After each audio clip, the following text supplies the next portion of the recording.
Welcome back. Exit pole ಪಂಚ Kurukshetra count down start. Studio clock ಹೇಳ್ತಾ ಇದೆ 6:22 ಆಯಿತು ಅಂತ. ಇನ್ನೊಂದು 60-65 ನಿಮಿಷ ಮಾತ್ರ ಬಾಕಿ. ಎಕ್ಸಾಕ್ಟ್ಲಿ 7:30 ಹತ್ತತ್ರ ಬರ್ತಿದ್ದಾಗೇ ಎಕ್ಸಿಟ್ ಪೋಲ್ಗಳು ಓಪನ್ ಆಗುತ್ತೆ.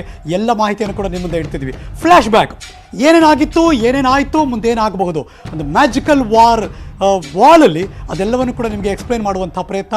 ನಮ್ಮ ವಾರ್ ರೂಮ್ ರೆಡಿಯಾಗಿದೆ. ನನ್ನ ಸಹೋದ್ಯೋಗಿ ನವಿತಾ ಜೈನ್ ಕೂಡ ರೆಡಿಯಾಗಿದ್ದಾರೆ. ನವಿತಾ, ನಾನಂತೂ ಕಾಯ್ತಾ ಇದ್ದೀನಿ, ಜನ ಕಾಯ್ತಿದ್ದಾರೆ. ಏನೇನು ಹೇಳ್ತೀರಾ, ಏನೇನು ಎಕ್ಸ್ಪ್ಲೈನ್ ಮಾಡ್ತೀರಾ ಅಂತ. Over to you. Thank you Harish Nagaraju. ಪ್ರತಿ ಬಾರಿ ಕೂಡ ಎಲೆಕ್ಷನ್ ಬಂದಂತಹ ಸಂದರ್ಭದಲ್ಲಿ ಅಥವಾ ಯಾವುದೇ ರೀತಿಯಾದಂತಹ ಪ್ರಮುಖ ಘಟನೆಗಳು ನಡೆದಂತಹ ಸಂದರ್ಭದಲ್ಲಿ ನಮ್ಮ ನ್ಯೂಸ್ 18ನ ಮ್ಯಾಜಿಕ್ ವಾಲ್ ಸಂಪೂರ್ಣವಾಗಿ ಕೂಡ ರೆಡಿ ಆಗಿರುತ್ತೆ. ಅದೇ ರೀತಿಯಾಗಿ ಇವತ್ತು ರಿಸಲ್ಟ್ ಮೇ 2ರಲ್ಲಿ ಇದ್ರೂ ಕೂಡ ಎಕ್ಸಿಟ್ ಪೋಲ್ ಸಂದರ್ಭದಲ್ಲಿ ಯಾವ ರೀತಿಯಾಗಿ ಮಾಹಿತಿಯನ್ನ ಕೊಡಬಹುದು, ಕಲರ್ಫುಲ್ ಆಗಿ ಯಾವ ರೀತಿಯಾಗಿ ನಾವು ತೋರಿಸಬಹುದು, ಸಂಪೂರ್ಣವಾದ ಮಾಹಿತಿನ ಈಸಿಯಾಗಿ ಹೇಗೆ ತೋರಿಸಬಹುದು ಅನ್ನೋದ್ರ ಬಗ್ಗೆ ಮ್ಯಾಜಿಕ್ ವಾಲ್ ಮೂಲಕ ನಾವು ನಿಮ್ಗೆ ಮಾಹಿತಿಯನ್ನು ಕೊಡುವಂತಹ ಪ್ರಯತ್ನವನ್ನ ಮಾಡ್ತೀನಿ. ಮೊದಲನೇದಾಗಿ ಈಗಾಗಲೇ ವೆಸ್ಟ್ ಬೆಂಗಾಲ್ ಮೇಲೆ ಬಹಳ ಕುತೂಹಲ ಇದೆ. ಯಾಕಂದ್ರೆ ಘಟಾನುಘಟಿ ಬಿಜೆಪಿಯ ನಾಯಕರು, ಪ್ರಧಾನಿ ನರೇಂದ್ರ ಮೋದಿ ಸೇರಿದಂತೆ ಎಲ್ಲರೂ ಕೂಡ ಅಲ್ಲಿ ಹೋಗಿ ಈ ಸಲ ಪ್ರಚಾರವನ್ನ ಮಾಡಿದ್ದಾರೆ. ಜೊತೆಗೆ ಒಂದ್ ಕಡೆ ಈಗಾಗಲೇ ಪಶ್ಚಿಮ ಬಂಗಾಳದಲ್ಲಿ 34 ವರ್ಷಗಳ ಆಡಳಿತವನ್ನ, ಲೆಫ್ಟ್ ಗವರ್ಮೆಂಟ್ ನ ಆಡಳಿತವನ್ನ ಕೊನೆಗಾಣಿಸಿ 2011ರಲ್ಲಿ ಮಮತಾ ಬ್ಯಾನರ್ಜಿ ಅವರ ಪಕ್ಷ ಆಡಳಿತಕ್ಕೆ ಬರುತ್ತೆ. ಅನಂತರ 10 ವರ್ಷಗಳ ಕಾಲ ಆಡಳಿತವನ್ನ ನಡೆಸುತ್ತೆ. 3ನೇ ಬಾರಿಗೆ ಅವರು ಈ ಸಲ ಮತ್ತೆ ಆಡಳಿತಕ್ಕೆ ಬರ್ತಾರಾ ಅನ್ನುವ ಕುತೂಹಲ ಇದೆ. ಹಾಗಾದ್ರೆ 2016ರಲ್ಲಿ ಏನಾಯ್ತು, 2011ರಲ್ಲಿ ಏನಾಯ್ತು, 2019ರ ಲೋಕಸಭಾ ಎಲೆಕ್ಷನ್ ನಲ್ಲಿ ಒಂದ್ ರೀತಿಯ ಸಂಪೂರ್ಣವಾದ ಚಿತ್ರಣವನ್ನೇ ಬದಲಾಗಿ ಹೋಯ್ತು. ಯಾಕಂದ್ರೆ ಮಮತಾ ಬ್ಯಾನರ್ಜಿ ಅವರ ಪಾರ್ಟಿ ಇದ್ರೂ ಕೂಡ 2ನೇ ಪಕ್ಷವಾಗಿ ಬಿಜೆಪಿಯಲ್ಲಿ ಎಮರ್ಜ್ ಆಯ್ತು. ಹಾಗಾದ್ರೆ ಈ ಸಲ ಏನಾಗಬಹುದು, ಬಹಳ ಕುತೂಹಲ ಇದೆ. ಮೊದಲನೇದಾಗಿ 2016ರ ವಿಧಾನಸಭಾ ಎಲೆಕ್ಷನ್ ನ ಮಾಹಿತಿನ ನಾನು ನಿಮ್ಗೆ ಕೊಡ್ತಾ ಹೋಗ್ತೀನಿ. ಗಮನಿಸಬಹುದು ಯಾವ ರೀತಿಯಾಗಿ ಟಿಎಂಸಿ ಇಲ್ಲಿ ಸಂಪೂರ್ಣವಾಗಿ ಒಂದು ರೀತಿಯ ಪಾರುಪತ್ಯವನ್ನ ಪಡ್ಕೊಂಡಿದೆ ಅನ್ನೋದನ್ನ ನೀವು ಗಮನಿಸಬಹುದು. ಇಲ್ಲಿ ಈಗಾಗಲೇ ಟಿಎಂಸಿ 211 ಕ್ಷೇತ್ರಗಳಲ್ಲಿ 2016ರಲ್ಲಿ ಗೆಲುವನ್ನ ಸಾಧಿಸಿದೆ. ಅದರ ಜೊತೆಗೇನೆ 44.83% ವೋಟ್ ಶೇರ್ ಅನ್ನ ಟಿಎಂಸಿ ಪಡ್ಕೊಂಡಿದೆ. ಲೆಫ್ಟ್ ಪ್ಲಸ್ ಅನ್ನುವಂಥದ್ದನ್ನ ನಾವಿಲ್ಲಿ ಏನ್ ತೋರಿಸ್ತಾ ಇದೀವಲ್ಲ, ಇದು ಲೆಫ್ಟ್ ಮೈತ್ರಿಕೂಟ ಇರುವಂತಹ ಪಕ್ಷಗಳು. ಆ ಸಂದರ್ಭದಲ್ಲಿ ಒಟ್ಟಾರೆ 76 ಕ್ಷೇತ್ರಗಳಲ್ಲಿ ಗೆಲುವನ್ನ ಸಾಧಿಸಿದ್ರೆ, ಕಾಂಗ್ರೆಸ್ ಇಲ್ಲಿ 44 ಕ್ಷೇತ್ರಗಳಲ್ಲಿ, ಸಿಪಿಎಂ 26 ಕ್ಷೇತ್ರಗಳಲ್ಲಿ, ಆರ್ಎಸ್ಪಿ 3, ಎಐಎಫ್ಬಿ 2, ಸಿಪಿಐ 1 ಕ್ಷೇತ್ರಗಳಲ್ಲಿ ಗೆಲುವನ್ನ ಸಾಧಿಸಿದೆ. ಇತರರು 4 ಕ್ಷೇತ್ರಗಳಲ್ಲಿ ಗೆಲುವನ್ನ ಸಾಧಿಸಿದ್ರು 2016ರಲ್ಲಿ. ಆದ್ರೆ ಬಿಜೆಪಿ 3 ಕ್ಷೇತ್ರಗಳಲ್ಲಿ ಗೆಲುವನ್ನ ಸಾಧಿಸಿತು. ಬಟ್ ಈ ಸಲ ಏನಾಗಬಹುದು ಅನ್ನುವ ಬಹಳ ಕುತೂಹಲ ಕೂಡ ಇದೆ. ಯಾಕಂದ್ರೆ 2019ರ ಲೋಕಸಭಾ ಚುನಾವಣೆಯನ್ನ ನಾವು ಗಮನಿಸಿದ್ರೆ ಅಲ್ಲಿ ಬಿಜೆಪಿ 2ನೇ ಪಕ್ಷವಾಗಿ ಎಮರ್ಜ್ ಆಗಿರೋದು ನಮ್ಮ ಗಮನಕ್ಕೆ ಕೂಡ ಬಂದಿದೆ. ಅದೇ ರೀತಿಯಾಗಿ 2011ರ ಚಿತ್ರಣವನ್ನ ನಾನು ನಿಮ್ಗೆ ತೋರಿಸ್ತೀನಿ. ಕಂಪ್ಲೀಟ್ ಆದಂತಹ ಒಂದು ಬೇರೆಯದ್ದೇ ಚಿತ್ರಣ ನಮಗೆ ನೋಡೋದಕ್ಕೆ ಸಿಗುತ್ತೆ. ಆ ಸಂದರ್ಭದಲ್ಲಿ 184 ಕ್ಷೇತ್ರಗಳಲ್ಲಿ ಆಡಳಿತಾರೂಢ ಪಕ್ಷ ಅಂದ್ರೆ ಟಿಎಂಸಿ ಅಧಿಕಾರಕ್ಕೆ ಬರುತ್ತೆ. 2011ರಲ್ಲಿ ಟಿಎಂಸಿ 184 ಕ್ಷೇತ್ರಗಳಲ್ಲಿ ಗೆಲುವನ್ನ ಸಾಧಿಸಿತ್ತು. 38.43% ಅನ್ನ ಪಡ್ಕೊಂಡಿತ್ತು ಆಗ ವೋಟ್ ಶೇರ್ ಅನ್ನ. ಅದೇ 2016ರಲ್ಲಿ 211 ಕ್ಷೇತ್ರಗಳನ್ನ ಗೆಲುವು ಸಾಧಿಸೋದಕ್ಕೆ ಸಾಧ್ಯ ಆಗಿತ್ತು. 2011ರಲ್ಲಿ ಅದೇ ರೀತಿಯಾಗಿ ಲೆಫ್ಟ್ ಇಲ್ಲಿ 60 ಕ್ಷೇತ್ರಗಳನ್ನ ಗೆಲುವನ್ನ ಸಾಧಿಸೋದಕ್ಕೆ ಸಾಧ್ಯ ಆಗಿದ್ದು, ಕಾಂಗ್ರೆಸ್ ಇಲ್ಲಿ 42 ಕ್ಷೇತ್ರಗಳನ್ನ. ಕಾಂಗ್ರೆಸ್ ಅನ್ನು ಗಮನಿಸಬೇಕಾಗುತ್ತೆ ಯಾವ ರೀತಿಯ ಸಿಚುವೇಶನ್ ಇತ್ತು. ಆಗ 42 ಕ್ಷೇತ್ರಗಳಲ್ಲಿ ಗೆಲುವನ್ನ ಸಾಧಿಸಿತ್ತು. ಆದ್ರೆ 2016ರಲ್ಲಿ ಚೇಂಜ್ ಆಗಿರುವಂತಹ ಸಿಚುವೇಶನ್ ಅನ್ನು ಕೂಡ ನಾವು ನೋಡಿದ್ವಿ. ಇತರರ 8 ಬಿಜೆಪಿಯನ್ನ ನೋಡಿ ಇಲ್ಲಿ ಯಾವುದೇ ರೀತಿಯಾದಂತಹ ಕ್ಷೇತ್ರಗಳಲ್ಲಿ ಒಂದೇ ಒಂದು ಕ್ಷೇತ್ರ ಕೂಡ ಗೆಲುವನ್ನ ಸಾಧಿಸಿರ್ಲಿಲ್ಲ ಅಂತ. 2019ರ ಒಂದು ಮಾಹಿತಿಯನ್ನ ನಾವು ನೋಡ್ತಾ ಹೋಗೋದಾದ್ರೆ 42 ಕ್ಷೇತ್ರಗಳ ಪೈಕಿ, ಲೋಕಸಭಾ ಕ್ಷೇತ್ರಗಳ ಪೈಕಿ ಇಲ್ಲಿ 22 ಕ್ಷೇತ್ರಗಳಲ್ಲಿ ಇಲ್ಲಿ ಟಿಎಂಸಿ ಗೆಲುವನ್ನ ಸಾಧಿಸುತ್ತೆ. 18 ಕ್ಷೇತ್ರಗಳಲ್ಲಿ ಬಿಜೆಪಿ ಗೆಲುವನ್ನ ಸಾಧಿಸುತ್ತೆ. ಆದ್ರೆ ಈ ಮಾಹಿತಿನ ನಾನು ನಿಮ್ಗೆ ಹೇಳ್ತಾ ಇದ್ದೀನಿ. 22 ಕ್ಷೇತ್ರಗಳ ಪೈಕಿ ಅಂದ್ರೆ ಲೋಕಸಭಾ 22 ಕ್ಷೇತ್ರಗಳಲ್ಲಿ ಗೆಲುವನ್ನ ಸಾಧಿಸಿದ್ರೆ, ಈ ಒಂದು ನಂಬರ್ಸ್ ಏನಿದೆಯಲ್ಲ ಇದು ವಿಧಾನಸಭಾ ಕ್ಷೇತ್ರಗಳ ಪೈಕಿ ಆಗ ಎಷ್ಟು ಕ್ಷೇತ್ರಗಳಲ್ಲಿ ಟಿಎಂಸಿ ಗೆಲುವನ್ನ ಸಾಧಿಸಿತ್ತು. 164 ಕ್ಷೇತ್ರಗಳಲ್ಲಿ 22 ಕ್ಷೇತ್ರಗಳು ಅಂದ್ರೆ ಆ ಒಂದು ಗೆಲುವನ್ನ ಸಾಧಿಸಿರುವಂತದ್ದು 43.73% ನಷ್ಟು ವೋಟ್ ಅನ್ನ ಪಡ್ಕೊಂಡಿತ್ತು. ಬಿಜೆಪಿ ಏನು 18 ಕ್ಷೇತ್ರಗಳಲ್ಲಿ ಗೆಲುವನ್ನ ಸಾಧಿಸಿತ್ತಲ್ಲ, 121 ವಿಧಾನಸಭಾ ಕ್ಷೇತ್ರಗಳಲ್ಲಿ ತನ್ನ ಪ್ರಾಬಲ್ಯವನ್ನ ಇಲ್ಲಿ ಪಡ್ಕೊಂಡಿರೋದು ಗಮನಿಸಬಹುದು. 40.60% ನಷ್ಟು ತನ್ನ ವೋಟ್ ಶೇರ್ ಅನ್ನು ಕೂಡ ಪಡ್ಕೊಂಡಿದೆ. ಕಾಂಗ್ರೆಸ್ 9 ಕ್ಷೇತ್ರಗಳ ಒಂದು ಮಾಹಿತಿಯನ್ನು ನಾವು ಗಮನಿಸಬಹುದು. 5.67% ಅಷ್ಟೇ ವೋಟ್ ಶೇರ್ ಅನ್ನ ಪಡ್ಕೊಳ್ಳೋದಕ್ಕೆ ಸಾಧ್ಯ ಆಗಿರೋದು. ಹಾಗಾಗಿ ಈ ಸಲ ಏನಾಗತ್ತೆ ಅನ್ನೋದು ಬಹಳ ಕುತೂಹಲಕ್ಕೆ ಕಾರಣ ಆಗಿದೆ. ಎಲ್ಲಾ ರೀತಿಯಲ್ಲೂ ಕೂಡ ಎಲ್ಲಾ ಪ್ರಮುಖ ನಾಯಕರು ಹೋಗಿ ಈಗಾಗಲೇ ಅಲ್ಲಿ ಪ್ರಚಾರವನ್ನ ಮಾಡಿದ್ದಾರೆ. ಪ್ರಮುಖ ನಾಯಕರುಗಳು ವಾಗ್ದಾಳಿ ಆಗಿರೋದನ್ನ ಗಮನಿಸ್ತಾ ಇದೀವಿ, ಹಿಂಸಾಚಾರಗಳಲ್ಲಿ ಆಗಿರೋದನ್ನ ಗಮನಿಸ್ತಾ ಇದೀವಿ. ಇವತ್ತಿನ 8ನೇ ಫೇಸ್ ನ ಒಂದು ಎಲೆಕ್ಷನ್ ನಲ್ಲಿ ನಾವು ಗಮನಿಸೋದಿದ್ರೆ ಮತದಾನ ಆಗುವ ಸಂದರ್ಭದಲ್ಲೂ ಕೂಡ ಸಾಕಷ್ಟು ಗಲಾಟೆಗಳು ಆಗಿದ್ದನ್ನ ಕೂಡ ನಾವು ಗಮನಿಸಬಹುದು. ಹಾಗಾಗಿ ಬಹಳ ಬಿಗ್ ಫೈಟ್ ಅನ್ನ ಈ ಸಲ ನಾವು ನಿರೀಕ್ಷೆ ಮಾಡಬಹುದಾ, ಅಥವಾ 3ನೇ ಬಾರಿಗೆ ತೃಣಮೂಲ ಕಾಂಗ್ರೆಸ್ ಅಲ್ಲಿ ಮತ್ತೆ ತನ್ನ ಆಡಳಿತವನ್ನ ಹಿಡಿಯುತ್ತಾ, ಪಾರುಪತ್ಯವನ್ನ ಮೆರೆಯುತ್ತಾ, ಅಥವಾ ಬಿಜೆಪಿ ಎಷ್ಟೇ ಕ್ಷೇತ್ರಗಳನ್ನ ಗೆದ್ದು ಕೂಡ ಅದಕ್ಕೆ ಪ್ಲಸ್ ಅಂತಾನೆ ಹೇಳಬೇಕಾಗುತ್ತೆ.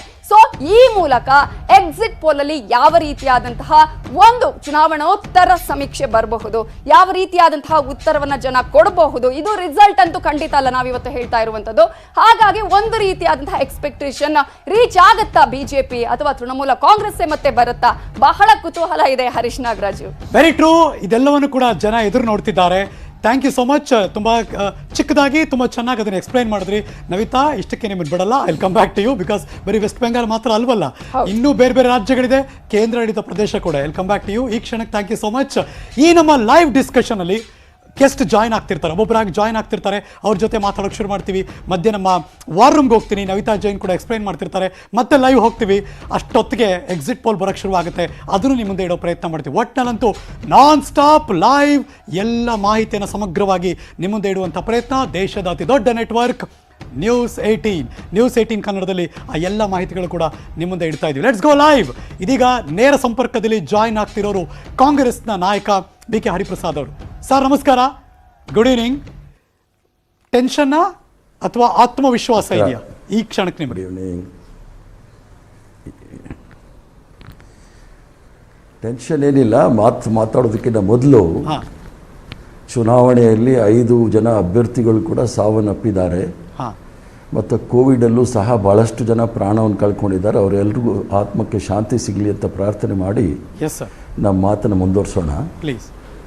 ಟೆನ್ಷನ್ನು ಅಥವಾ ಏನೂ ಇಲ್ಲ ವೆಸ್ಟ್ ಬೆಂಗಾಲಲ್ಲಿ. ನಮ್ಮದು ಸಂಯುಕ್ತ ಮೋರ್ಚಾ ಅಂತೇಳಿ ಕಮ್ಯುನಿಸ್ಟ್ ಪಾರ್ಟಿ ಜೊತೆ ನಮ್ಮ ಅಲಯನ್ಸ್ ಇದೆ ನಮ್ಮದು, ಮತ್ತು ಇಂಡಿಯನ್ ಸೆಕ್ಯುಲರ್ ಫ್ರಂಟ್ ಅಂತೇಳಿ. ಕಾಂಗ್ರೆಸ್ ಪಕ್ಷ 92 ಸ್ಥಾನದಲ್ಲಿ ನಾವು ಕಣದಲ್ಲಿದ್ದೀವಿ. ಕಮ್ಯುನಿಸ್ಟು ಮತ್ತು ಇಂಡಿಯನ್ ಸೆಕ್ಯುಲರ್ ಫ್ರಂಟು ಸೇರಿ 202 ಸ್ಥಾನದಲ್ಲಿ ಕಣದಲ್ಲಿದ್ದೀವಿ. ಆದ್ದರಿಂದ ಒಂದು ಸ್ವಲ್ಪ ನಿಮ್ಮ ಸ್ಟ್ಯಾಟಿಸ್ಟಿಕ್ಸ್ ಏನು ಕೊಟ್ಟರು ನಮಿತಾ ಜೈನ್ರವರು, ತೃಣಮೂಲ್ ಕಾಂಗ್ರೆಸ್ಸು 44.91% ತಗೊಳ್ತು 2016ನಲ್ಲಿ. ನಾನು ಸಹ ಆಗ ಅಲ್ಲಿ ಸ್ಕ್ರೀನಿಂಗ್ ಕಮಿಟಿ ಚೇರ್ಮನ್ ಇದ್ದೆ. ಕಾಂಗ್ರೆಸ್ ಪಕ್ಷ 12% ತಗೊಂಡ್ರೂ ಸಹ 44 ಸೀಟ್ ಗೆಲ್ಲುತ್ತೆ. ಕಮ್ಯುನಿಸ್ಟ್ ಪಕ್ಷ 19.1% ತಗೊಂಡ್ರೂ ಸಹ ಅವರು 26-27 ಸೀಟಿಗೆ ಮುಗಿಯಿತು ಅವ್ರದ್ದು. ಆದ್ದರಿಂದ ಅಲ್ಲಿ ಕಾಂಗ್ರೆಸ್ ಅವರು ಕಮ್ಯುನಿಸ್ಟ್ ಅವ್ರಿಗೆ ಹೊಂದಾಣಿಕೆ ಆಗಲಿಲ್ಲ. ಯಾಕಂದರೆ 35 ವರ್ಷಗಳ ಕಾಲ ಕಮ್ಯುನಿಸ್ಟ್ ಅವರು ತೊಂದರೆ ಕೊಟ್ಟರು ಅಂತ ಹೇಳಿ ಕಾಂಗ್ರೆಸ್ ಅವರು ಸಹ ಅವ್ರ ಜೊತೆ ಸೇರಲಿಲ್ಲ. ಈ ಸರಿ ಮತ್ತು 2011ರಲ್ಲಿ ಟಿ ಎಮ್ ಸಿ ಮತ್ತು ಕಾಂಗ್ರೆಸ್ಸು ಅಲಯನ್ಸ್ ಇತ್ತು. ಆದ್ದರಿಂದ ಮಮತಾ ಬ್ಯಾನರ್ಜಿಯವರು ಮೊದಲನೇ ಬಾರಿಗೆ ಮುಖ್ಯಮಂತ್ರಿ ಆದರು. ಕರೆಕ್ಟ್. 2019ರಲ್ಲಿ ಏನಾಯಿತು ಅಂದರೆ ಕಮ್ಯುನಿಸ್ಟ್ ಅವ್ರಿಗೂ ಕಾಂಗ್ರೆಸ್ ಅವ್ರಿಗೂ ಹೊಂದಾಣಿಕೆ ಆಗಲಿಲ್ಲ. ಬೇರೆ ಬೇರೆಯಾಗಿ ನಾವು ಅಲ್ಲಿ ಚುನಾವಣೆ ಕಣದಲ್ಲಿದ್ವಿ. ಆದ್ದರಿಂದ ವೋಟು ಸ್ಪ್ಲಿಟ್ ಆಗಿ ತೃಣಮೂಲ್ ಕಾಂಗ್ರೆಸ್ ಮತ್ತು ಕಮ್ಯುನಿಸ್ಟಲ್ಲಿ ವೋಟ್ ಸ್ಪ್ಲಿಟ್ ಆಗಿ ತೊಂದರೆ ಆಯಿತು. ಆಗೇನಾಯಿತು ಅಂದರೆ ತೃಣಮೂಲ್ ಕಾಂಗ್ರೆಸ್ ವಿರುದ್ಧ ಇದ್ದಂಥ ಕಮ್ಯುನಿಸ್ಟ್ ಅವರು ಕಾಂಗ್ರೆಸ್ ಅವರೆಲ್ಲ ಸೇರಿ ಯಾವ ಪಕ್ಷಕ್ಕೆ 18 ಸೀಟ್ ಬಂದಿದೆ ಅಂತ ಹೇಳಿದ್ರೆ ನೋಡಿ, ಅಲ್ಲಿ ಶಿಫ್ಟ್ ಆಯಿತು. ಸರಿ, ಈ ಬಾರಿ ನೀವು ಉಸ್ತುವಾರಿ ವಹಿಸಿಕೊಂಡಿದ್ರಿ ಪಶ್ಚಿಮ ಬಂಗಾಳದಲ್ಲಿ. ಹೇಗಿತ್ತು ಆ ಚಾಲೆಂಜ್? ಹೇಗಿತ್ತು ಸರ್ ಈ ಬಾರಿ? ಅದಕ್ಕೆ ಪಾಯಿಂಟಿಗೆ ಬರ್ತಾ ಇದ್ದೀನಿ. ಪಶ್ಚಿಮ ಬಂಗಾಳದಲ್ಲಿ ಏನು ಅಂತ ಹೇಳಿದ್ರೆ ಪೊಲಿಟಿಕಲಿ ಭಾಳ ಜಾಗೃತರಾಗಿರ್ತಕ್ಕಂಥ ರಾಜ್ಯ ಅದು. ತಮಿಳುನಾಡಲ್ಲಿ ಯಾವ ರೀತಿ ಭಾಷೆಯ ಮೇಲೆ ಅಭಿಮಾನ ಇಟ್ಕೊಂಡು ಚುನಾವಣೆ ನಡೆಯುತ್ತೆ, ಅಲ್ಲೂ ಸಹ ಭಾಷೆಯ ಮೇಲೆ ಭಾಳ ಅಗಾಧವಾದ ಅಭಿಮಾನ ಇಟ್ಕೊಂಡು ಅಲ್ಲಿ ಚುನಾವಣೆ ನಡೆಯುತ್ತೆ. ಅಲ್ಲೂ ಸಹ ಭಾರತೀಯ ಜನತಾ ಪಾರ್ಟಿಯವರು ಕ್ಯಾಂಪೇನ್ ಮಾಡಲಿಲ್ಲ, ಅವರು ಮಾರ್ಕೆಟಿಂಗ್ ಮಾಡ್ತಾಯಿದ್ರು.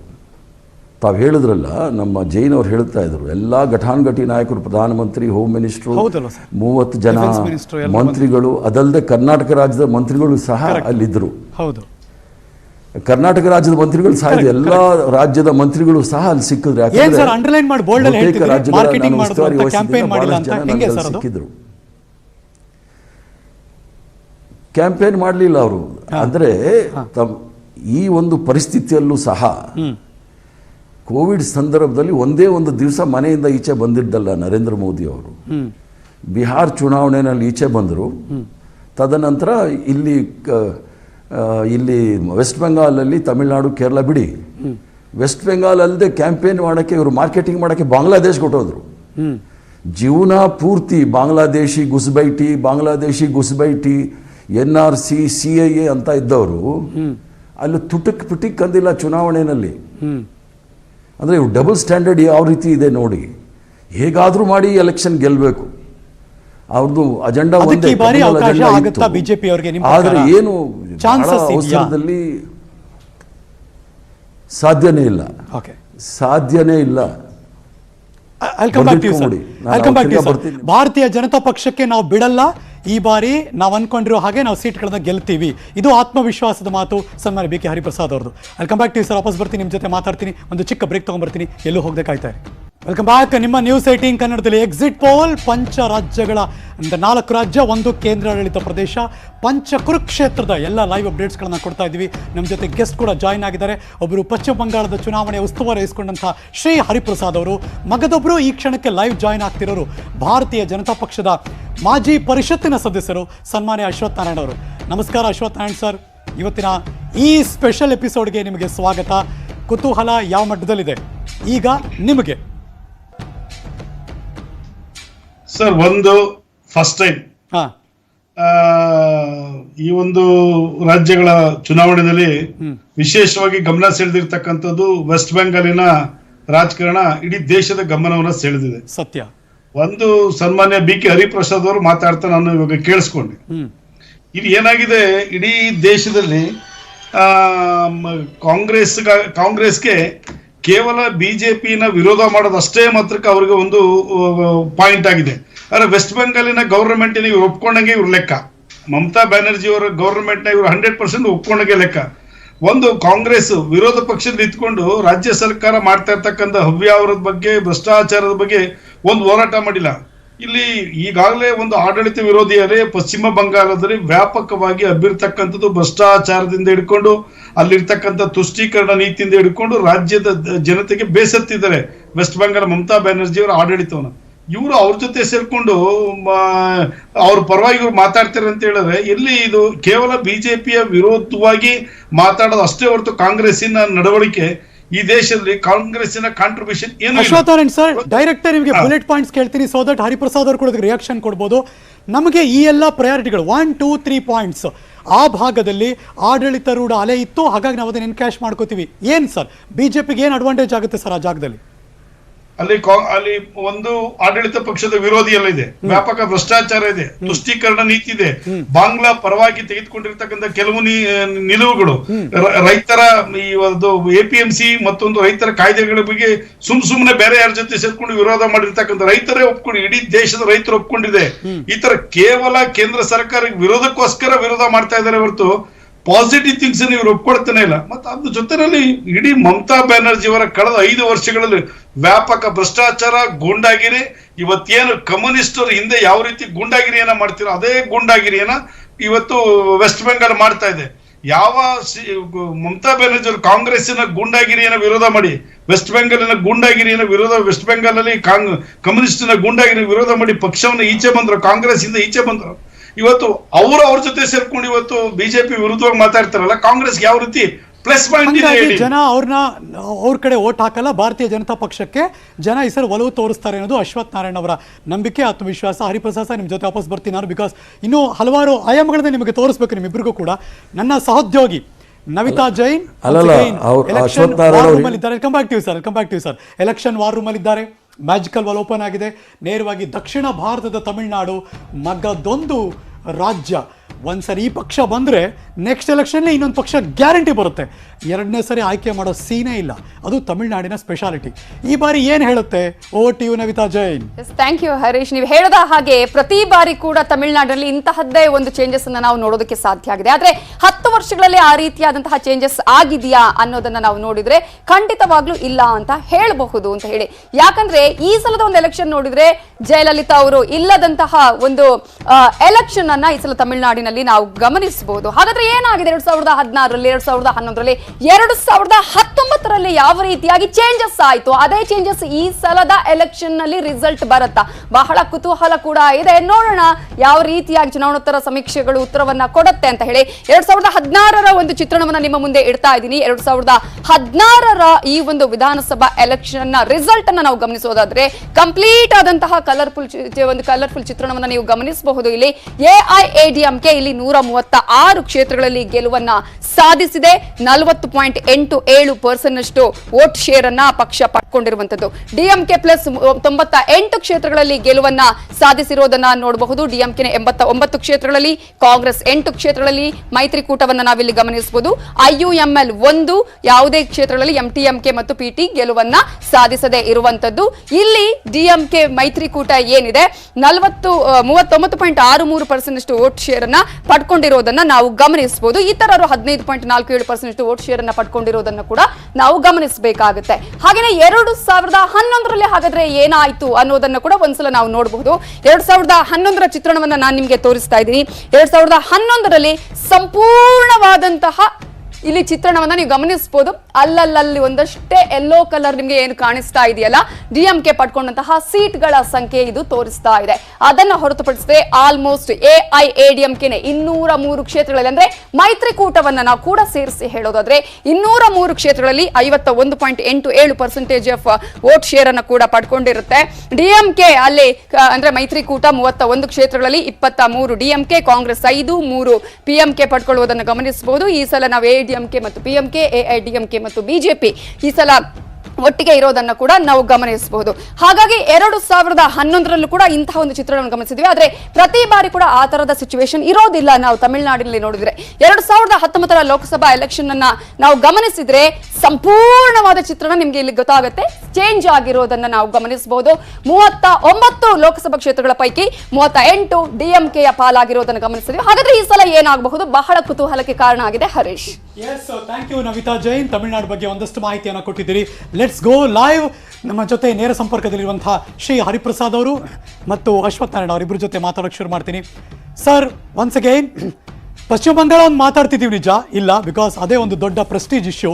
ಬಿಜೆಪಿಗಾದ್ರೂ ಅಷ್ಟೇ, ಕಾಂಗ್ರೆಸ್ಗಾದ್ರೂ ಅಷ್ಟೇ, ಆ ಭಾಗದಲ್ಲಿ TMCಗಾದ್ರೂ ಅಷ್ಟೇ. ಮಗದೊಂದು ಕಡೆ ತಮಿಳುನಾಡಿನ ಒಂದು ಚಿತ್ರಣ ಕೂಡ ತೆರೆದಿಟ್ವಿ.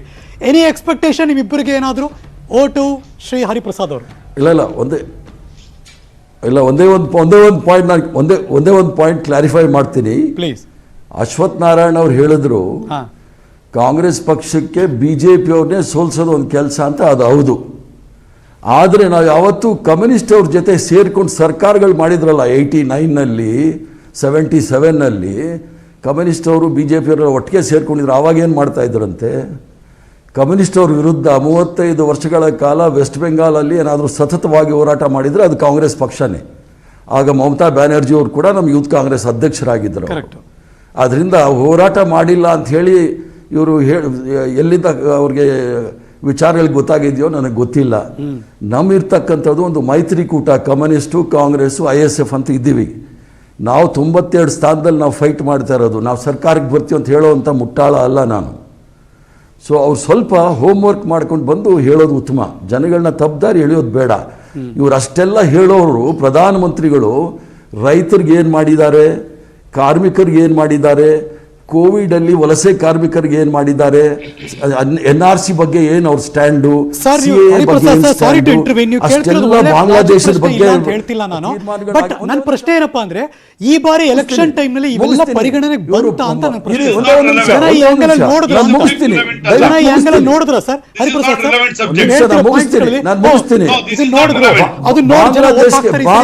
ಸರ್? ಬಾಂಗ್ಲಾದೇಶಕ್ಕೆ ಹೋಗಿ ಕ್ಯಾಂಪೇನ್ ಮಾಡೋ ನೆಸಿಟಿ ಇಲ್ಲ.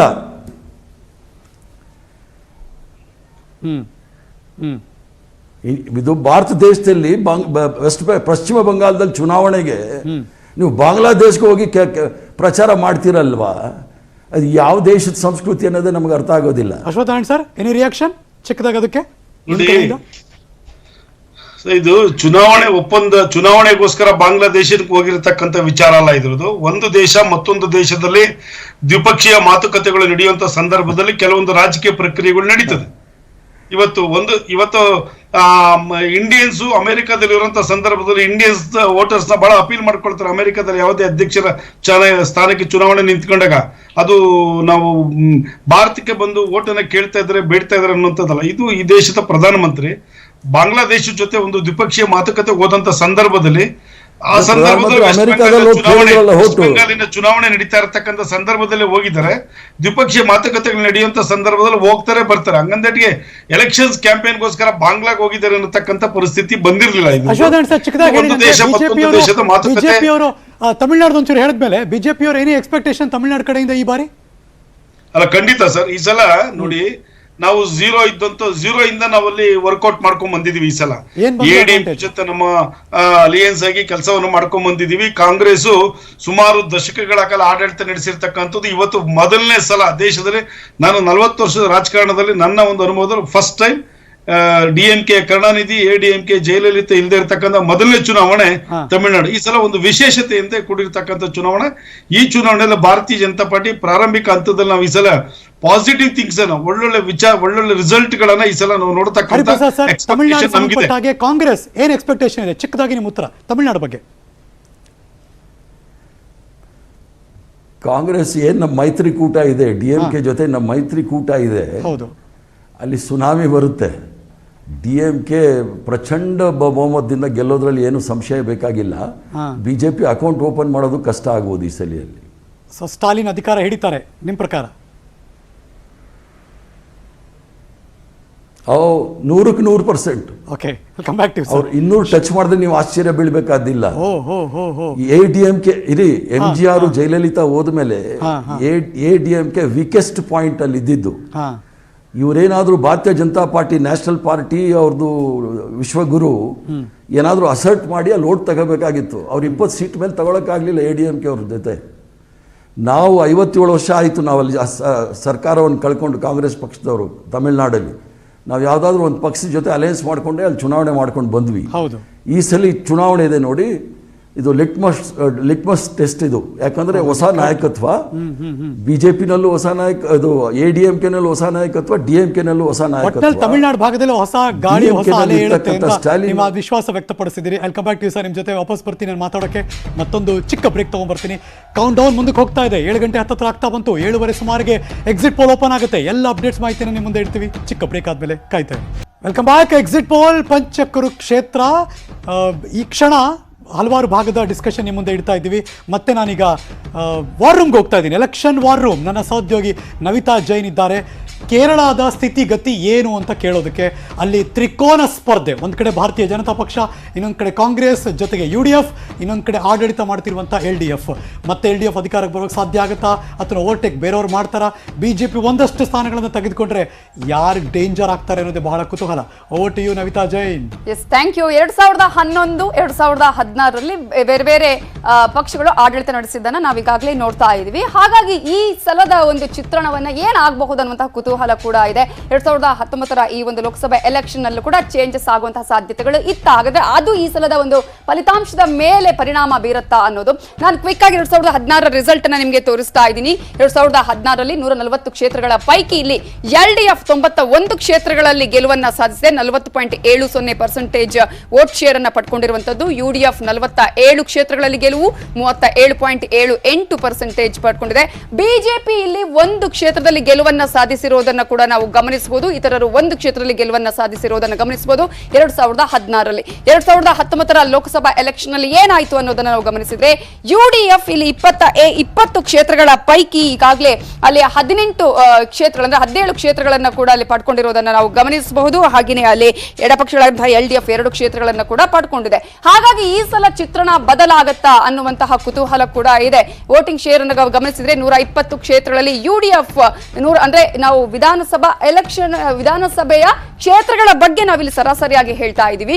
UDF 123 ಕ್ಷೇತ್ರಗಳಲ್ಲಿ ಗೆಲುವನ್ನ ಅಥವಾ ಪ್ರಾಬಲ್ಯವನ್ನ ಪಡ್ಕೊಂಡಿದೆ ಅನ್ನುವಂಥದ್ದು. LDF 16 ಕ್ಷೇತ್ರಗಳಲ್ಲಿ, ಬಿಜೆಪಿ 1 ಕ್ಷೇತ್ರ. ಸೊ ಈ ಸಲ ಬಹಳ ಕುತೂಹಲ ಇರುವಂತದ್ದು, ಬಿಜೆಪಿ ಸಾಕಷ್ಟು ಪ್ರಯತ್ನಗಳನ್ನ ಕೂಡ ಮಾಡ್ತಾ ಇದೆ. ಸೊ ಆ ಪ್ರಯತ್ನಗಳಲ್ಲಿ ಎಷ್ಟರ ಮಟ್ಟಿಗೆ ಅದು ಸಕ್ಸಸ್ ಆಗತ್ತೆ ಅನ್ನೋದು ಬಹಳ ಕುತೂಹಲಕ್ಕೆ ಕಾರಣ ಆಗಿದೆ. 2011ರ ಕ್ವಿಕ್ ಚಿತ್ರಣ ಇಲ್ಲಿದೆ. 2011ರಲ್ಲಿ UDF 72 ಕ್ಷೇತ್ರಗಳಲ್ಲಿ ಗೆಲುವನ್ನ ಸಾಧಿಸಿತ್ತು. ಆನಂತರ ಏನಾಯ್ತು 2016ರಲ್ಲಿ ಗೊತ್ತಿದೆ. LDF 68 ಕ್ಷೇತ್ರಗಳಲ್ಲಿ ಗೆಲುವನ್ನ ಸಾಧಿಸಿತ್ತು. ಈಗ LDF ಆಡಳಿತಾರೂಢ ಪಕ್ಷ ಇರುವಂತದ್ದು. ಬಿಜೆಪಿ ಯಾವುದೇ ಕ್ಷೇತ್ರದಲ್ಲೂ ಕೂಡ ತನ್ನ ಖಾತೆಯನ್ನ ತೆಗೆದುಕೊಂಡಿರಲಿಲ್ಲ. ಈ ಸಲ ಯಾವ ರೀತಿಯಾಗಿ ತ್ರಿಕೋನ ಒಂದು ಸ್ಪರ್ಧೆ ಕೂಡ ಇರುವಂತಹ ನಿಟ್ಟಿನಲ್ಲಿ ಆ ತ್ರಿಕೋನ ಸ್ಪರ್ಧೆಯಲ್ಲಿ ಬಿಜೆಪಿ ಎಷ್ಟರ ಮಟ್ಟಿಗೆ ಪ್ರಾಬಲ್ಯವನ್ನ ಸಾಧಿಸುತ್ತೆ, very very interesting Harish. Very true. ಈ ಸರ್ ಮತ್ತೆ ಏನಾದರೂ ಲೆಫ್ಟ್ ಡೆಮೊಕ್ರೆಟಿಕ್ ಫ್ರಂಟ್ ವಾಪಸ್ ಮತ್ತೆ ಅಧಿಕಾರವನ್ನು 2ನೇ ಬಾರಿಗೆ ಹಿಡಿಯುತ್ತಾ ಅನ್ನೋದೇ ದೊಡ್ಡ ಕುತೂಹಲ. ಪಿಣರಾಯಿ ವಿಜಯನ್ ಅವರಿಗೆ ಎಕ್ಸ್ಪೆಕ್ಟೇಷನ್ ಇದೆ. ಆದರೆ ಆಂಟಿ ಇನ್ಕಂಬನ್ಸಿ ಏನಾದರೂ ಕೆಲಸ ಮಾಡಿಬಿಟ್ರೆ ಮತ್ತೆ ಅದು UDFಗೆ ಕಾಂಗ್ರೆಸ್ಗೆ ಹೋದರೂ ಆಶ್ಚರ್ಯ ಇಲ್ಲ. ಭಾರತೀಯ ಜನತಾ ಪಕ್ಷಕ್ಕೆ ಎಷ್ಟು ಬಂದರೂ ಕೂಡ ಅದು ಈ ಸಂದರ್ಭದಲ್ಲಿ ಅವ್ರಿಗೆ ಒಂದು ರೀತಿ ಅಡ್ವಾಂಟೇಜು ಅಥವಾ ಬೋನಸ್ಸೇ ಆ ಭಾಗದಲ್ಲಿ ಹಂಗೆ ನೋಡೋಕ್ಕೋದ್ರೆ. ಮುಂದುವರಿಸ್ತೀವಿ. ಒಂದು ಚಿಕ್ಕ ಬ್ರೇಕ್ ಆದಮೇಲೆ ಎಲ್ಲೂ ಹೋಗದೆ ಕಾಯ್ತಾ ಇದೆ.